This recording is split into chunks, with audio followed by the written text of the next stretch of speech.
All right, let's move on to the next game at 4:25 before our Sunday nighter and Monday nighter, and we put a bow on tonight's show. 4:25 p.m. Eastern. Cincinnati Bengals 5-4, 2-3 on the road. Pittsburgh Steelers 3-6, 2-2 at home.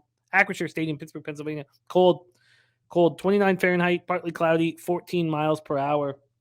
Bengals coming in fresh off of their bye week, and this is the largest spread in Bengals history as a favorite in Pittsburgh. They've never been this big of a favorite before, ever. Let's see what the line history has done over at Pinnacle. Cincinnati opening up at -4.5, -106. It's now -4.5, -104. But total perspective opened up at 42, slightly juiced to the over. It's now juiced pretty heavily to the under, so it must be a lot of 41.5s out there. Take a look at the cash flow here. We have 4,514 tickets in. 53% of the tickets and 95% of the cash on the Steelers. Wow. 45% of the tickets, 76% of the cash on the under. Birdie says he'll be on the Bengals again, and he's no rush. Sharpie says, with Watt back on that Pittsburgh D, this offense without Chase, says take the points and the under. Mac Beaver says, first time around, Bengals had 5 turnovers, and we're still in it at the end. Pittsburgh is a different team with Watt, though. Let's start with the Bengals coming in fresh off their bye week last seen in that 42-21 beatdown of the Panthers in Cincinnati. They were up 35-0 at the half, outgained the Panthers 464-228, 30 first downs compared to the Bengals 13. Burrow was 22-28 for 206 yards and a touchdown. It was the Mixon show. Right when I'd sort of written him off. I loved the way he was at the press conference afterwards. It was impressive. He showed his character in that press conference, and I like him. 22 carries for 153 yards, 4 touchdowns, caught 4 passes for 58 yards and a touchdown. He came into the game with 3 touchdowns all year. With Jamar Chase out of the lineup, T. Higgins caught 7 for 60. Tyler Boyd caught 5 for 44. Their first-round pick, Dax Hill, was forced into action. They've been kind of hiding him. Broncos are so messed up at cornerback. So Chidobe Awuzi's on the injured reserve. Mike Hilton and Trey Flowers were out. And, didn't matter. The Panthers couldn't do anything about it, and the Steelers won't be able to either. They did lose Chris Evans with a knee injury. It's not a big deal. Backup running back. And then Lyle Collins has looked awful this year. They're their right tackle. So you know who he'll be going up against. TJ Watt.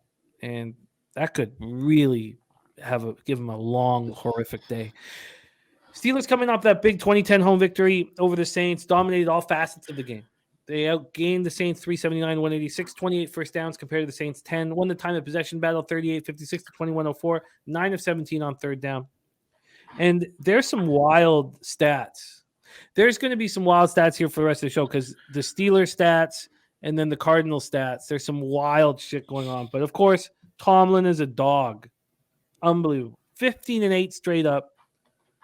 And 17-3-3 against the spread as a home dog. I mean, he's a monster in that role. Kenny Pickett, 18 of 30 for 199 yards, ran 8 times for 51 yards and a touchdown. Deontay Johnson caught 4 for 63.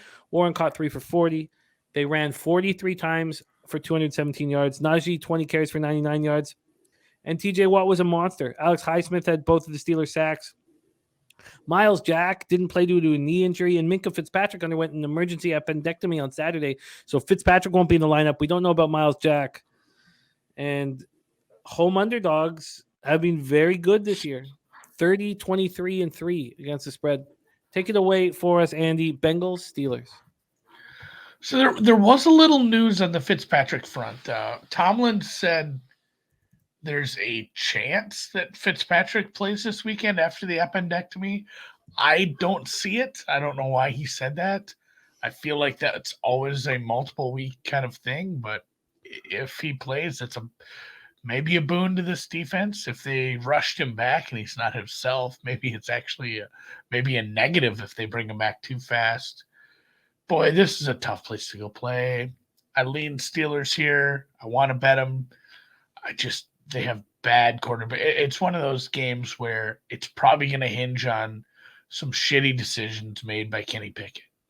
Like if he makes some really horrible decisions and we get some bad turnovers in bad spots, not all interceptions are created equal. The arm punt on like 3rd and 15 from midfield where they catch it at the 10. It's like, that's life. But those turnovers that turn into long returns, turnovers in the shadow of your goalpost, turnovers in the red zone, just hurts so bad. It sucks to try to have to back this kid because I don't think he's very good. But laying 4.5 on the road in a divisional spot, I don't know. Like that's a big ask when you're missing your best defensive secondary piece. You're missing your best receiver, and you're gonna have problems with TJ Watt, like you mentioned on the line. So if Minka plays, I'd love to hear. That'd be crazy if he just bounces back after like a week after an appendectomy. That'd be nuts, but I don't see it. But Watt in that matchup, and just getting this many points at home this late in the season against a Bengals team that, they had a nice spot to beat up on the Panthers apparently, but I'd lean Steelers. I just haven't played it yet. Yeah, I mean the Sharps are all over the Steelers, and line is not moving as much as I would expect it to. So, but we went over Tomlin's record as a home dog, divisional home dog. New Yorker saying road favorite in divisional game. Be careful. Wow. You know what? Put it on. Put it on, baby girl. Put it on me. Yeah. All right, I got that song in my head. On the Steelers. Andy on the Steelers. 4.5 minus 103 at low vig. Look at that. Let me see if I can. So you got 4.5 minus 103. Well, I can get you a minus 102 at 5. Oh, I'd love that. That's even better. Every cent counts. 4.5 minus 102. Man. Wow. Sky Dragon says Cincinnati just 2-3 straight up. Sharpie saying don't forget Chase is out and the O is bad without him. They had a great spot versus a bad D when Mixon went off.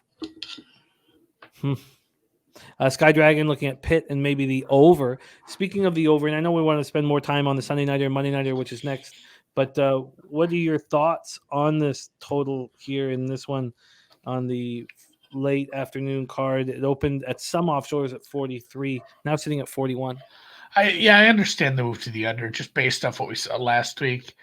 The Bengals are a better offense than the current Andy Dalton-led Saints, but that matchup with Watt, if he has a big day, if they play well if the linebackers cover, if you don't let Mixon get involved in the run and passing game, I guess I understand to the under. Sharpie is an interesting look, leaning towards the Bengals team total under. I'd love to see what I'm being offered right now. 23.5 for the Bengals. 16.5 for the Steelers. That's 16.5 juice to the over, as you'd imagine. Wow. God, this is a tough card so far. But Andy's making moves and saving the show because of it. Andy on the Steelers plus 4.5 minus 102. This sometimes happen when I get,